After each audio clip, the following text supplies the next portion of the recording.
Welcome, welcome back to Crafting a Meaningful Life. Someone said to me this week, Mary, there truly is not a better title for the podcast that you have, because that's exactly what you do. Every single week you share with us ways and ideas and platforms that we can use to craft this meaningful life.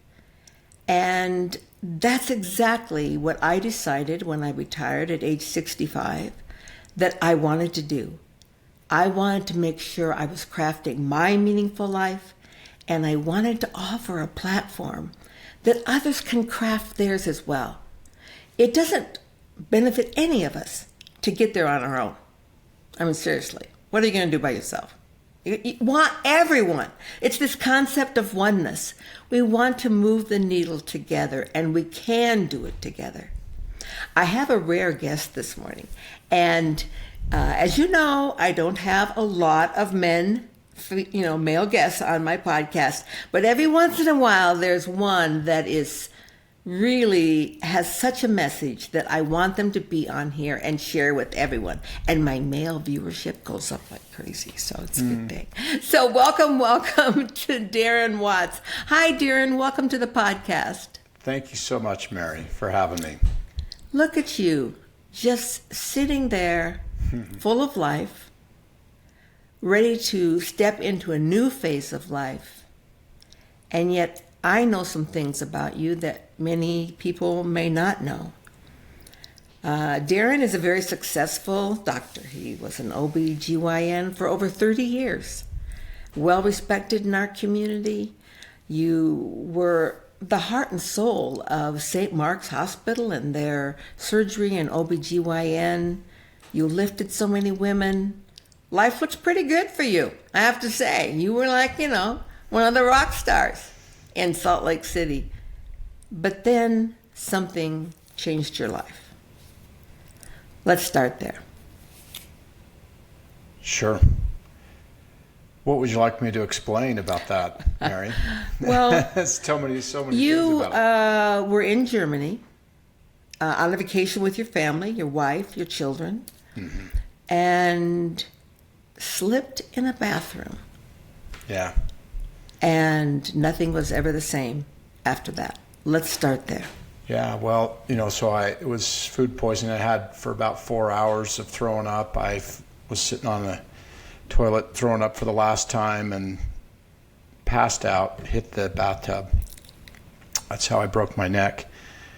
And I laid on the bathroom floor, couldn't move anything from my neck down. My wife asked me, "Are you okay?" Because she heard a large thump. And I had a fracture of my neck at cervical levels 3 through 5, and so it really affected my diaphragm as well and my ability to speak and breathe. Wow. And so she's, she asked if everything was fine. I said, "I can't move anything." And she's like, "I can't hear you." And so I said, she goes, "Do I need to call the ambulance?" I said, "Yes, I can't move anything."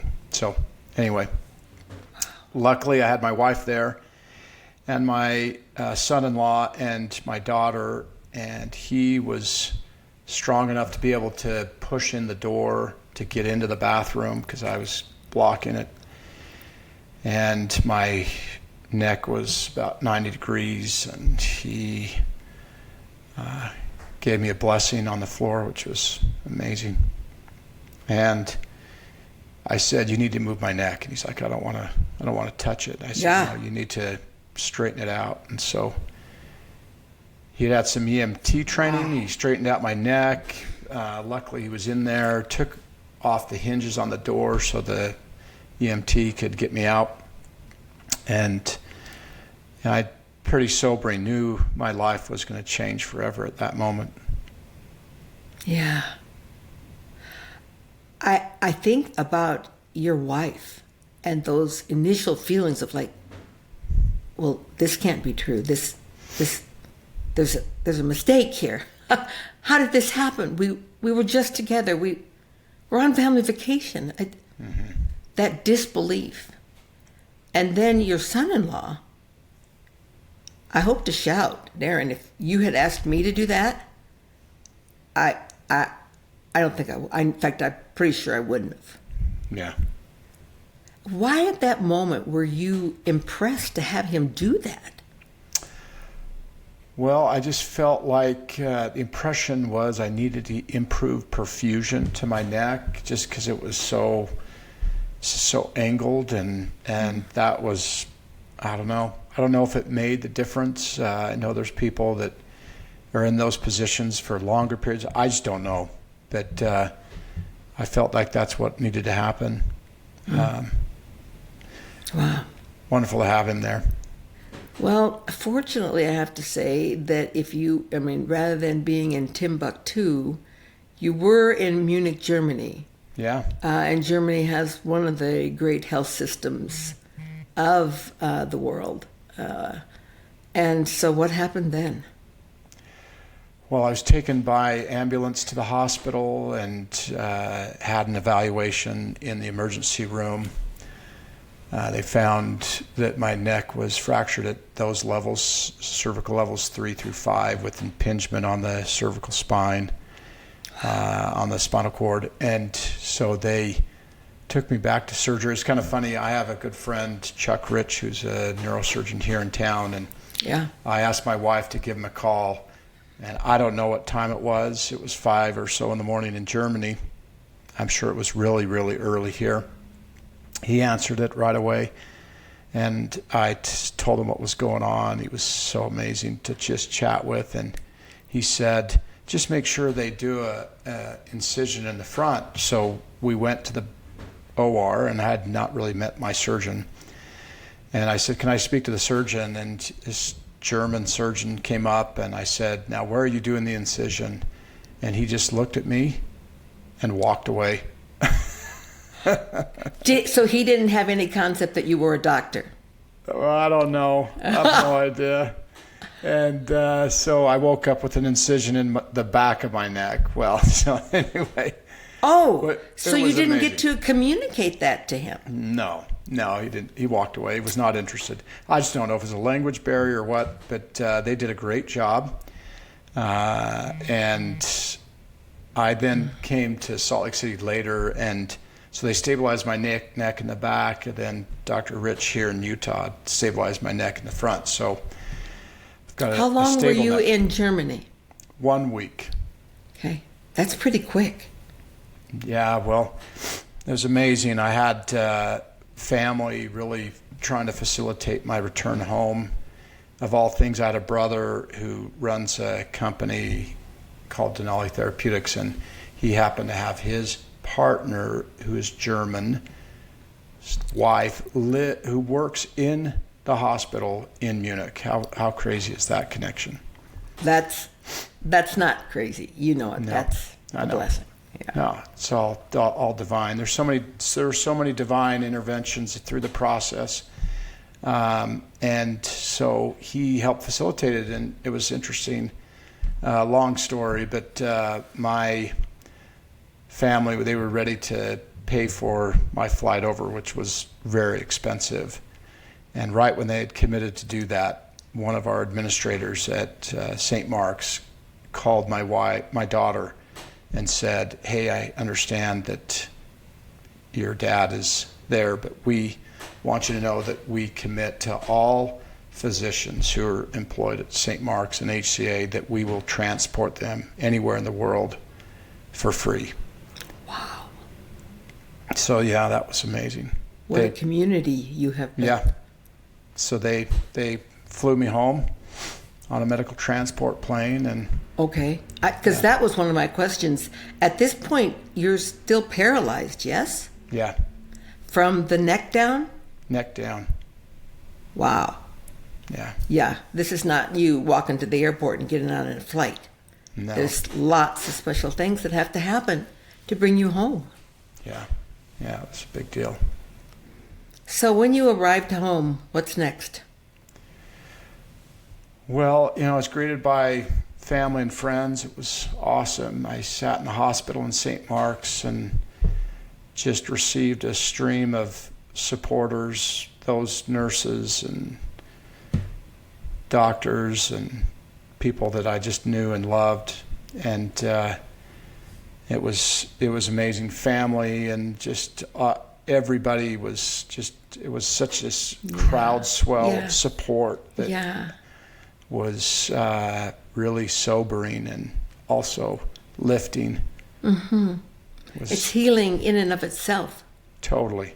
Yeah. So then I had a surgery about 3 days later with Dr. Rich, and slowly I just started regaining some movement. I started moving my left leg first, and then I started moving my right leg. And that's amazing.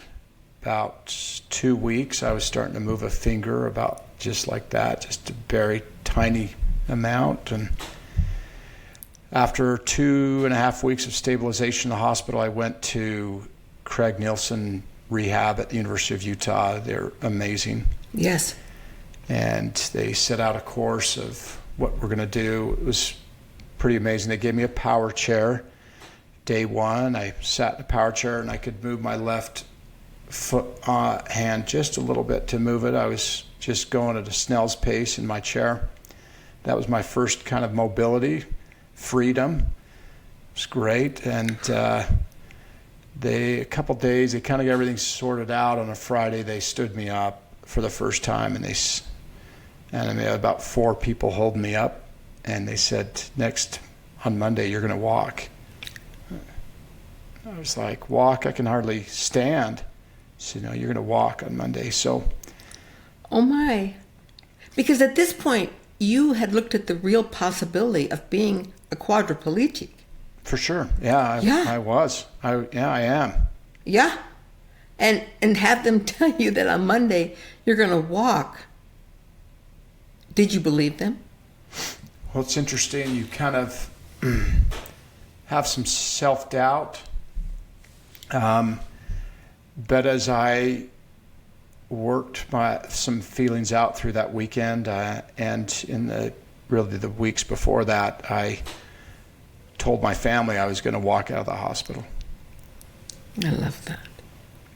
And so, you just develop a greater hope and faith that you're going to do it. You've got people reaching out in so many different facets that were praying for you. It's so powerful. So you have a community that's praying for you. You have faith you're going to do it. And on Monday, I walked. It was awesome. There's just so many amazing parts of how to be able to do that, though. You put yourself in a harness. They have these systems that help you do this. They put you in a harness. That harness is attached to a pulley system on the wall. It's called zero gravity, to decrease the weight of gravity.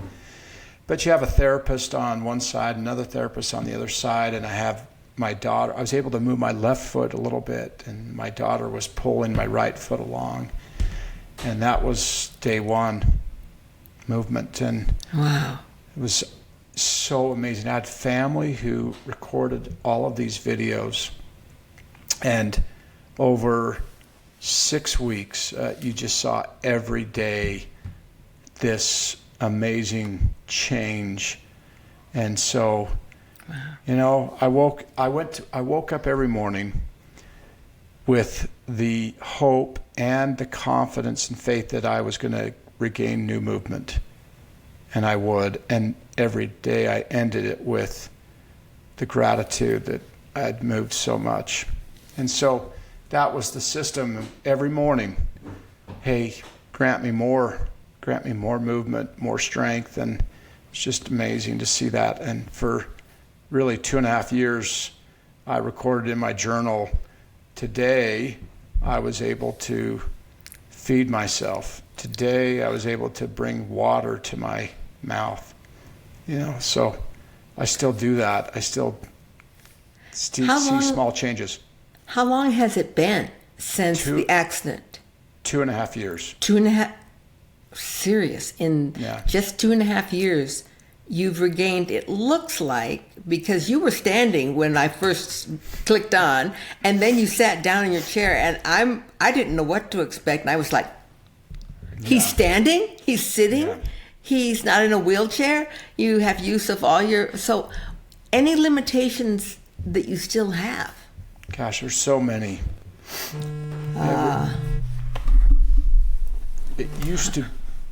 It used to be that people would say, are you 100%? Are you 70%? And it's hard to really know what percentage I am. I really still have terrible feeling from my neck down.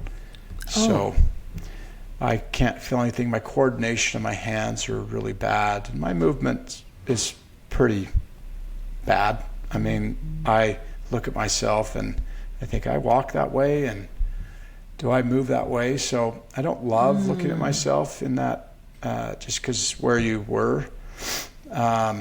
So to be able to operate and to do examinations on patients, I just have so many limitations. I feel like I would do such a disservice to people to do that, and definitely in the operating room.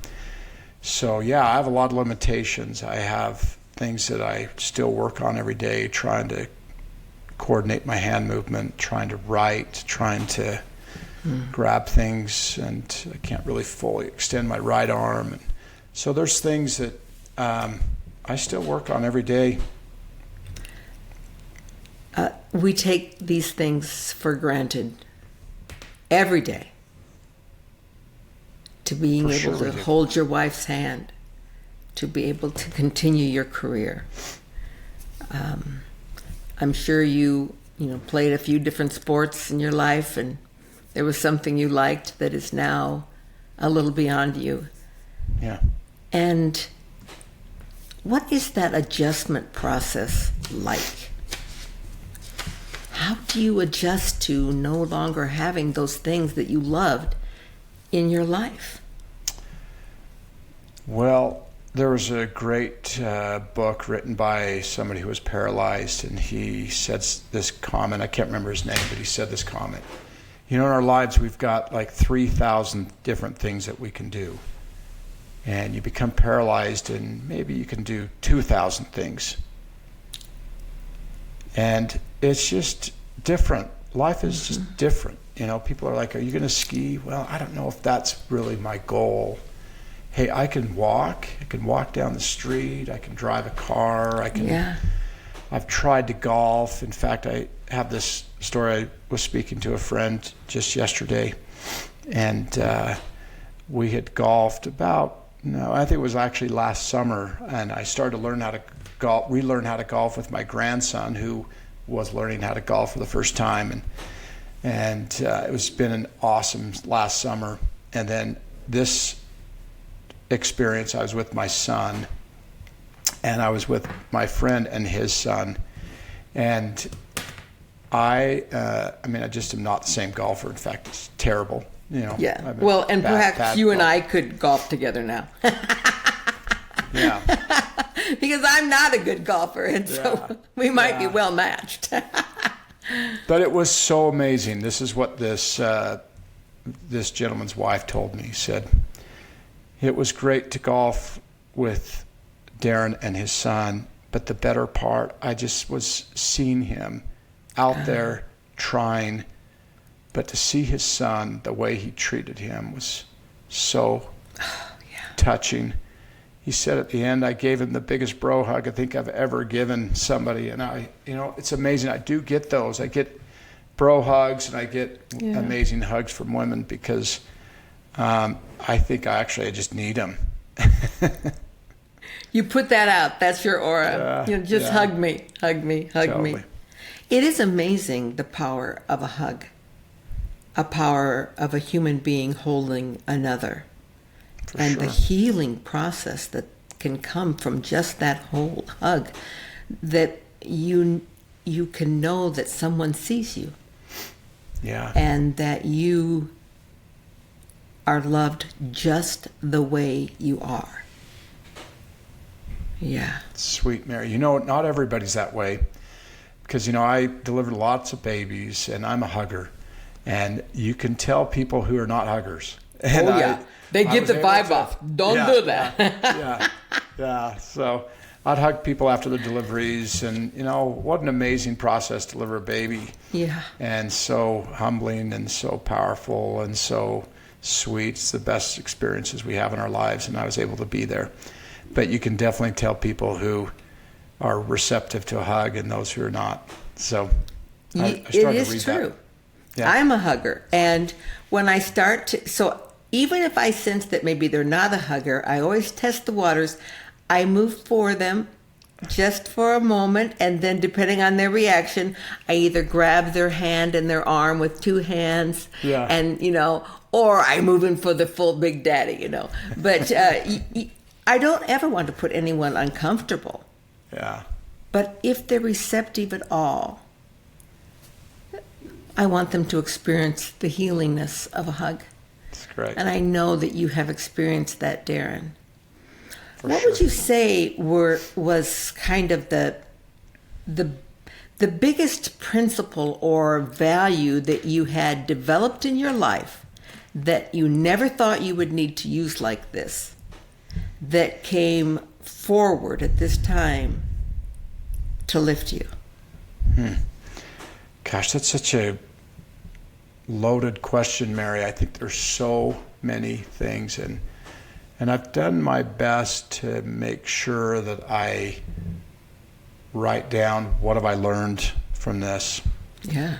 And so there's a lot of them, but I'll tell you the one thing that is, to me, the biggest is the power of repetition.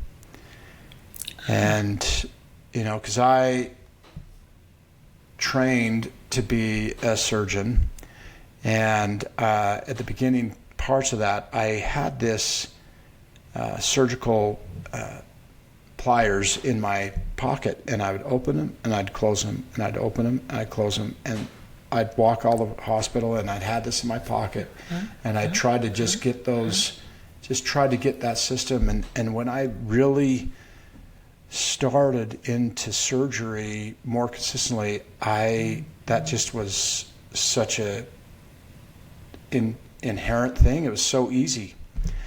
And I did that for so many different things. And then what I realized when I became paralyzed is how powerful and necessary the repetition was.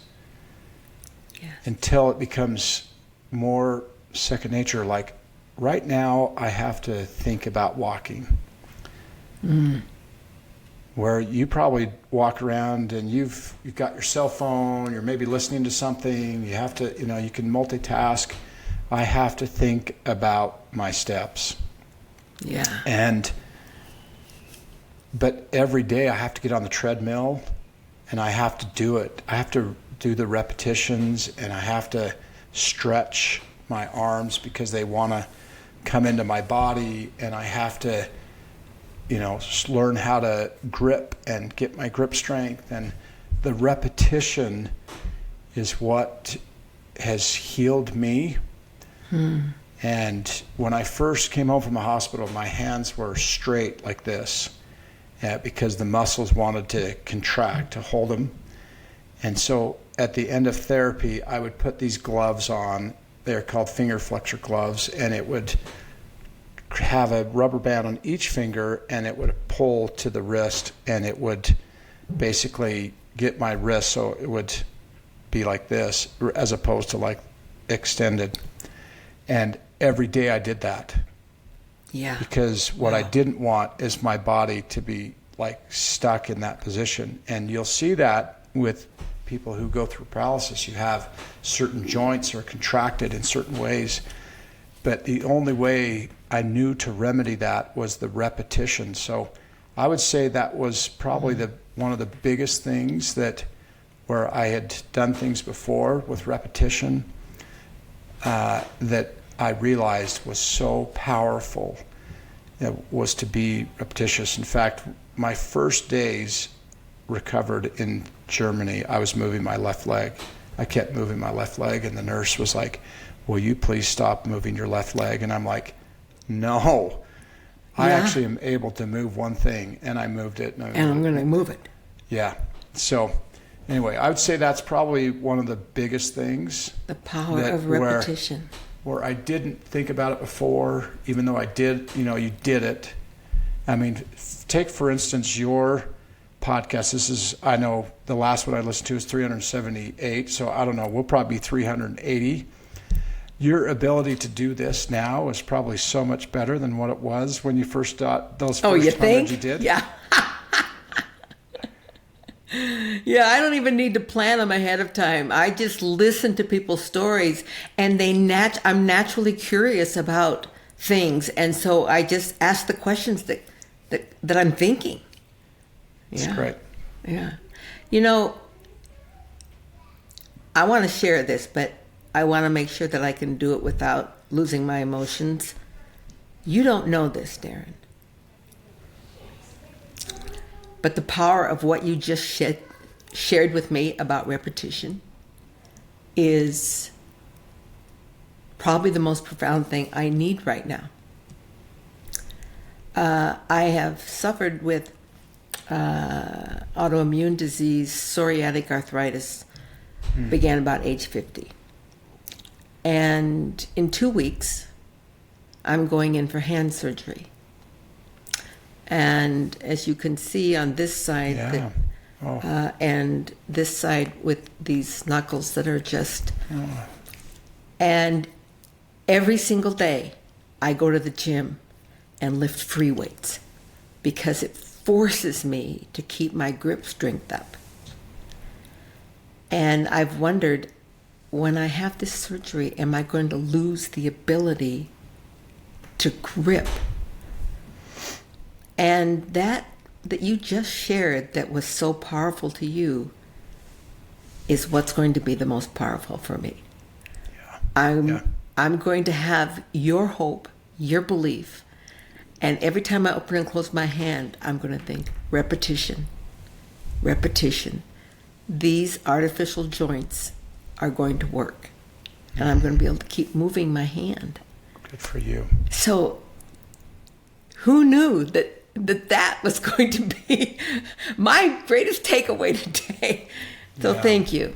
Thank you. Well, Mary, I think one other thing that we talked about before we got on today that I also think is so essential is our bodies are miracles within themselves. Their desire to heal. Yeah.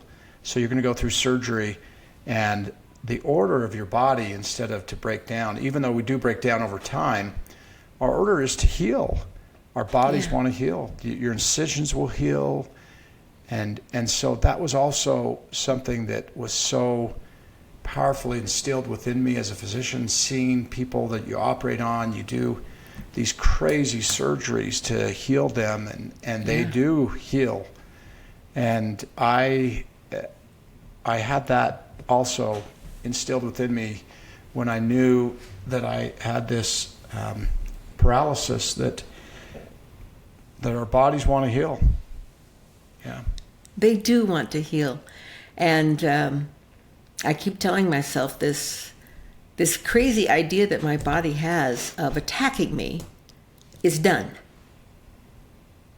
We're not going to do that anymore. We're going to heal. Yeah. I've done so much healing, and this is my last big piece. So I'm ready. Good luck. All right. So now I have a new direction I want to go in the last 10 minutes that we have. Okay.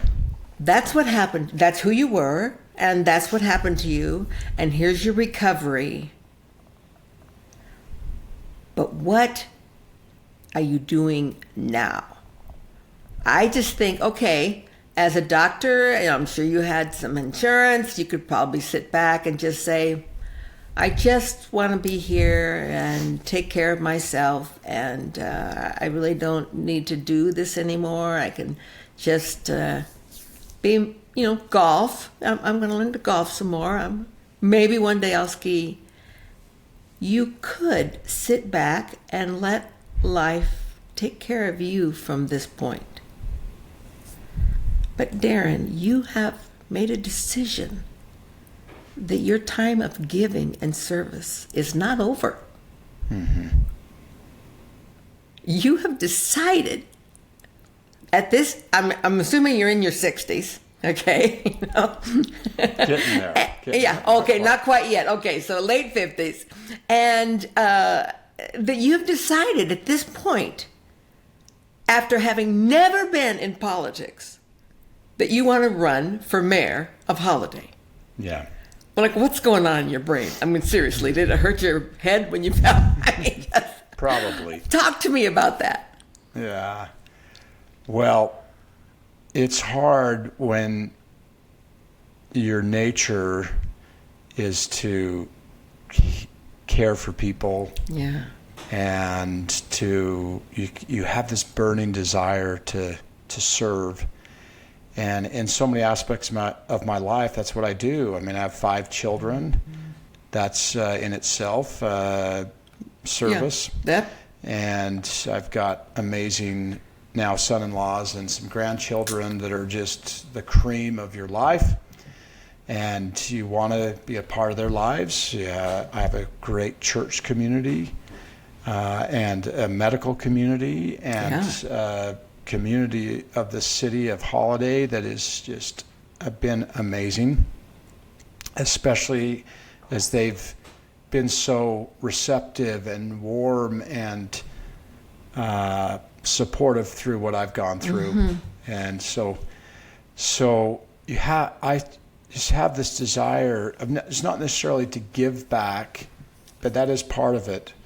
But it's also just to give. And so one morning I woke up and I had this impression that I needed to run for mayor. And I didn't love that impression, Mary. And so I kind of didn't want to do that, but then I kept receiving the impression. And so I looked it up and I figured out what the job entails, and I called a few people and spoke to the current mayor, and I made the decision to do it. And I'll tell you what has also been amazing is to see how many people are helping me do it. Just kind of like it was in recovery. People are coming out. In fact, one person, the person you know, Krista. Yes. I sent her a text and asked her if she would be willing to help, and she says, "Hell yes." Yeah, I bet. I can just see Krista. Woohoo! It was so great, and she's been so amazing. And there have been so many people that have been so amazing to make this happen. And so I just feel like there's ways that I can help and lift this community and make aware all of the good things that are happening within our city government to really kind of lift and support one another. You know, it kind of reminds me of a story that I read in your bio of one of your first assignments here at St. Mark's Hospital, and you walk in to examine a woman who's expecting. She's pregnant, and she has time yet to go, but she's been bedridden because her water broke, right? Yeah. Yeah, and so, but she knew that something was not quite right. And so you examined her, and here's the arm of her baby coming out of her cervix. Yeah. You quickly and decisively made decisions, even though you were the new kid on the block. Like the first morning of my job.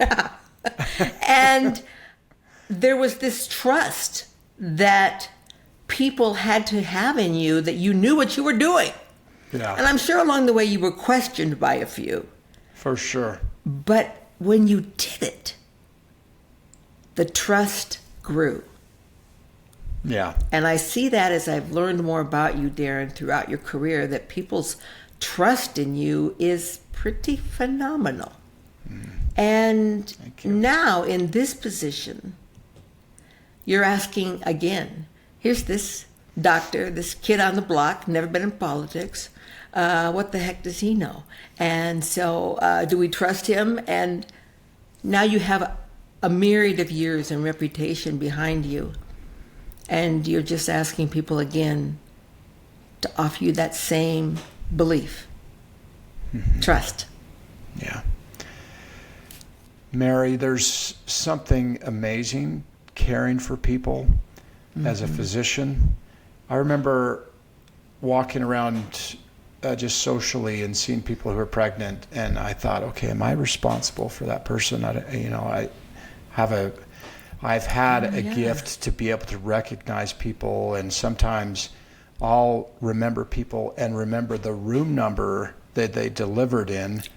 And there's just some crazy things about that. But what happens when you care for people, you have responsibility over somebody, you feel this ownership or just level of care that you need to be able to provide for somebody in a medical setting. And so I was sharing this with a neighbor of mine who serves on the school board. Her name's Julie Jackson. And I said, there's something powerful about that, because you really have ownership of what your decisions are and how that impacts somebody. And she said to me, as a Grant School Board member, she said, it's amazing when you sit in these meetings and you realize my decisions impact 40,000 people or 30,000 people. Yes. And you feel this level of responsibility that you need to make the right decisions and do the right things for those people. And it's interesting as I've thought about being a mayor and walking around the city streets of the city thinking, okay, I'm responsible for these people, and the decisions that you make impact them. And I have had a glimmer of that. Now, I've probably delivered, 6,000 or so patients, and have seen thousands and thousands of people. So it's not 31,000, but it is something that you realize you don't take lightly, that this is how you need to be very aware, sometimes very decisive in the decisions you make. Sometimes you need to exude compassion. Sometimes you just need to listen. And I feel like those skills and qualities are something that I've developed over many, many years. I think would translate nicely into civic service. Yeah. Civil service. I'm kind of thinking about your service as being less than political, and certainly more as a civil servant. And that role fits you so well. Well, it's nice. I'm not in the bounds of Holladay, so I don't have the opportunity to vote for you. But I think as a person, I can certainly say that you are one of the most incredible people that I have had on my podcast, who had this picture-perfect life, devastated and everything taken.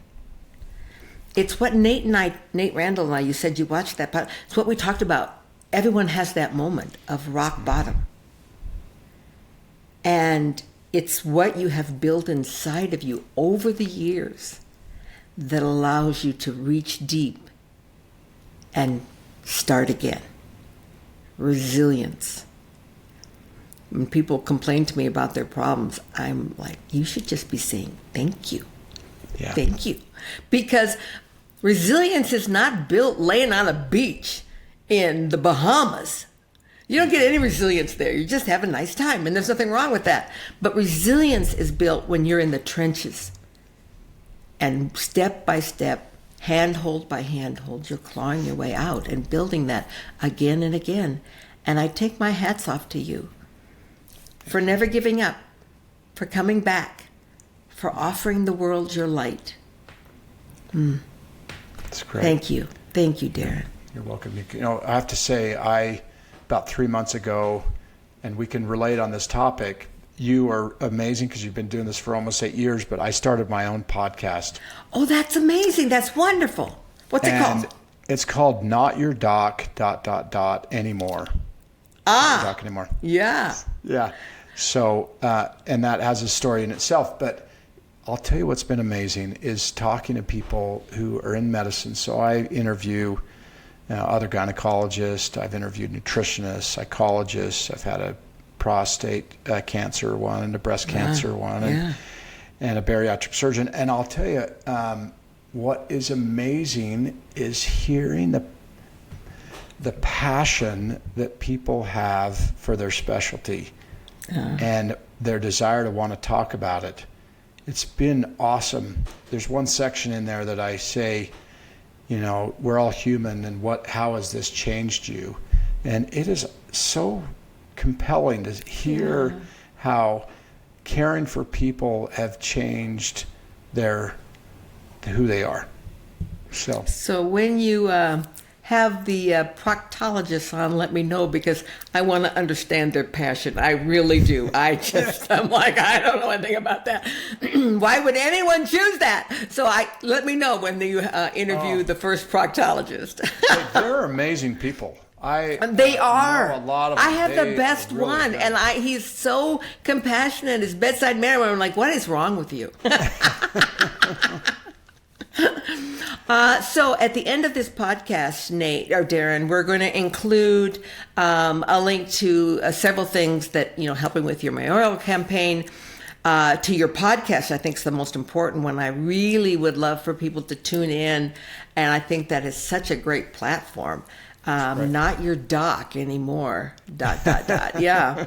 And instead, you are just this bright light. I see you, Darren, and I see all that you are bringing to this entire planet, one life at a time. So thank you for being with me today. Well, and to all of my listeners, we'd like to invite you to follow Darren and his journey and see all that there is to learn from this incredible, amazing individual that I've been honored to have on my podcast. And until next time, remember, this is your piece for today. Repetition does not make perfect, because remember, perfection is not our goal. But repetition makes great. And great and bringing our best is all that we ask for ourselves. And the second piece is the value of resilience. When you are in those dark holes, just for a moment, if you could be grateful for them and see how the path out is going to lift you to new levels. Look at Darren and what he's doing now. Something he never would have envisioned, but is part of his life. And he's living life in crescendo. Thanks for being with us today. Thanks, Darren, for joining us. And until next time, remember, crafting your meaningful life. Namaste. Crafting a Meaningful Life.